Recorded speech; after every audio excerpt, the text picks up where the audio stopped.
You're scrolling through a dating app, tired and half distracted. Maybe it's late at night, or maybe you're just bored, swiping through faces that blur together.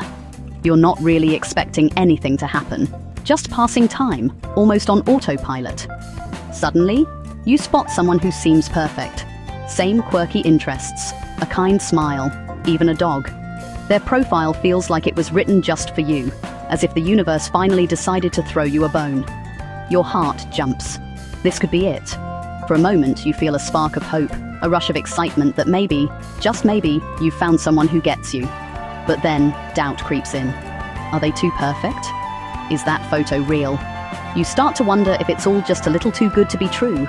You start nitpicking. Maybe their jumper is outdated, or they used an emoji you hate. Tiny things become deal breakers. You zoom in on every flaw, searching for reasons to swipe left, even when your gut says swipe right. The excitement fades, replaced by suspicion. You close the app, telling yourself you'll message later, but you know you won't. You convince yourself it's not the right time, or that you're just being cautious. Or maybe you send a half-hearted message, let the conversation die, and move on. You've just dodged a real connection before it even started. It's easier to let it fade than risk being vulnerable. It's a pattern, wanting love, but pushing it away. This isn't just online, it happens in real life too.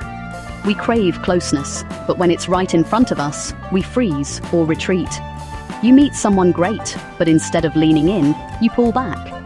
You make excuses, pick fights, or convince yourself it won't work. Sometimes, you even sabotage things before they have a chance to grow. You build walls, even though you want someone to break through. Why do we do this? Why do we run from what we want most? The fear of getting hurt can be stronger than the hope of finding happiness. It's a cycle, frustrating, confusing, and all too common. We crave connection, but sabotage it at the first sign of hope. We long for love, but sometimes we're our own biggest obstacle. The question is, what are we really afraid of? Is it rejection, disappointment, or losing ourselves? Let's dig deeper. We all say we want love, talk about it, dream about it, search for it. We spend hours swiping, chatting, and hoping to find that special connection. But when it arrives, we run. It's not about being picky, it's about fear. Fear of the unknown, fear of vulnerability. Deep down, we're scared of pain, rejection, heartbreak. Our brains try to protect us, hitting the brakes before we get hurt. It's a natural defense mechanism. Self-sabotage is a defense mechanism. If we don't let anyone close, they can't hurt us.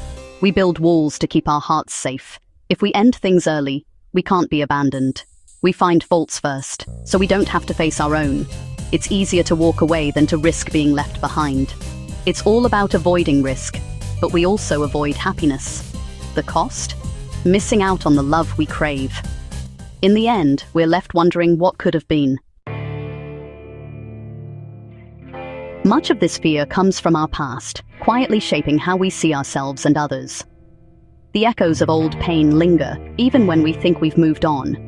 We carry baggage, old wounds from failed relationships or childhood. These memories, sometimes sharp and sometimes dull, follow us into new connections. Maybe someone cheated, left, or made us feel small. The pain of betrayal or abandonment can leave deep marks that are hard to erase. These scars make us cautious, even suspicious. We might find ourselves doubting others' intentions, even when there's no real reason. We react to new people as if they're old ghosts, haunted by memories that cloud our judgment and make us wary of getting close.